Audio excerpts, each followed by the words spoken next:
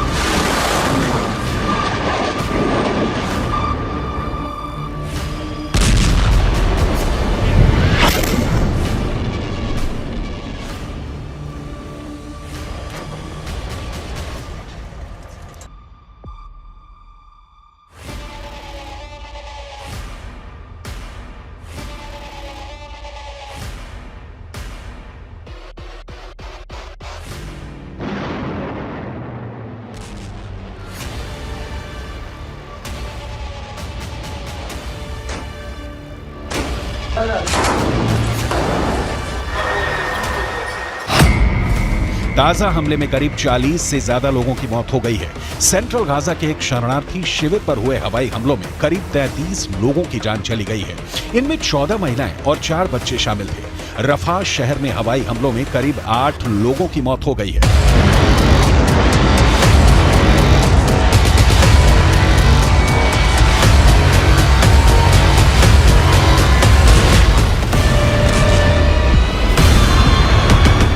हर बीतते दिन के साथ इजराइल गाजा पर अपना नियंत्रण बना रहा है। खान यूनुस में इस वक्त इजरायली सेना भीषण बमबारी कर रही है। खान यूनुस ने गाजा के कई बड़े शहरों पर इजरायली सेना ने हमले तेज कर दिए हैं। इजरायल के प्रधानमंत्री बेंजामिन नेतन्याहू को बहुत गौर से सुनिए, क्योंकि जिन्हें युद्ध विराम की उम्मीद दिख रही है उन्हें बहुत निराश होना पड़ेगा। बंधकों की मौत की हमास वाली धमकी का इजरायल के प्रधानमंत्री बेंजामिन नेतन्याहू के ऊपर कोई असर नहीं दिख रहा है। אנחנו נשיג את כל יעדינו, חיסול החמאס, שחרור כל חטופינו, והבטחה שעזה לא תהפוך מחדש למוקד טרור, הסתה נגד מדינת ישראל והתקפות נגד מדינת ישראל. אנחנו נמשיך להילחם עד הסוף למען הנופלים ולמען הבטחת חיינו כאן בארץ ישראל. इजरायल फिलिस्तीन की जंग देखते देखते कई पीढ़ियां गुजर गईं, लेकिन 2023 में जिस तरीके से युद्ध छिड़ा है उसने तबाही की नई कहानी लिख दी है। इजरायल इस इरादे के साथ मैदान में उतरा है कि हमास के अंतिम आतंकी के जिंदा रहने तक गोली चलाते रहना है, जबकि हमास इसकी कोशिश कर रहा है कि बीते सालों की तरह बंधकों के नाम पर वो युद्ध विराम करवाएगा, संयुक्त राष्ट्र में आवाज उठाएगा और विश्व बिरादरी से इजरायल पर दबाव बनवाएगा कि वो हमास पर हमला नहीं करे। हमास की ये कोशिश आंशिक रूप से रंग भी ला रही है। अमेरिका ने इजरायल को दो टूक कहा है कि हमास के आतंकियों को मौत की नींद सुलाने के दौरान ये ख्याल रखा जाए कि किसी आम फिलिस्तीनी की इसमें मौत ना हो। लेकिन युद्ध में इजरायल इस कदर उलझा हुआ है कि अपनों तक को पहचानने में इजरायली सेना से भूल हो रही है। इन 3 युवकों को हमास ने 7 अक्टूबर को बंधक बना लिया था।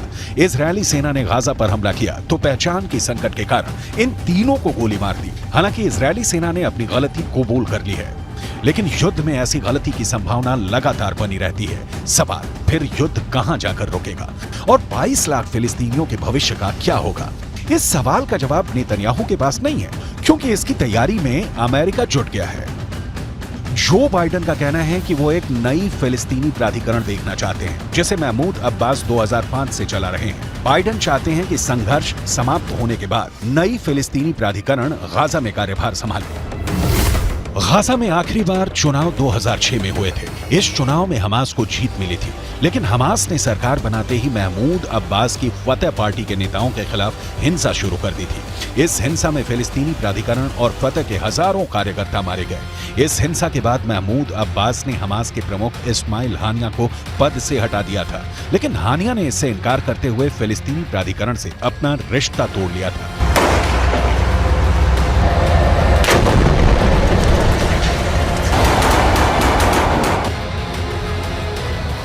गाजा का क्या होगा? ये तभी तय होगा जब युद्ध समाप्त होगा या युद्ध विराम होगा, और ये दोनों सूरतें फिलहाल तो कम से कम नहीं दिख रही हैं। हाँ, एक बात जो अब तक युद्ध के दौरान देखी गई वो ये कि अरब वर्ल्ड का कोई भी देश हो हमास के साथ जमीन पर युद्ध लड़ने के लिए तैयार नहीं है, ना ही खुलकर मदद देने के लिए राजी है। यमन के हूथी विद्रोहियों के हमले या लेबनान के हिजबुल्लाह लड़ाकों के अटैक इजरायल को रोक पाने में समर्थ नहीं है, और इजरायल तभी युद्ध विराम करेगा जब हमास के अंतिम आतंकी को मारकर वो गाजा पर कब्जा कर ले।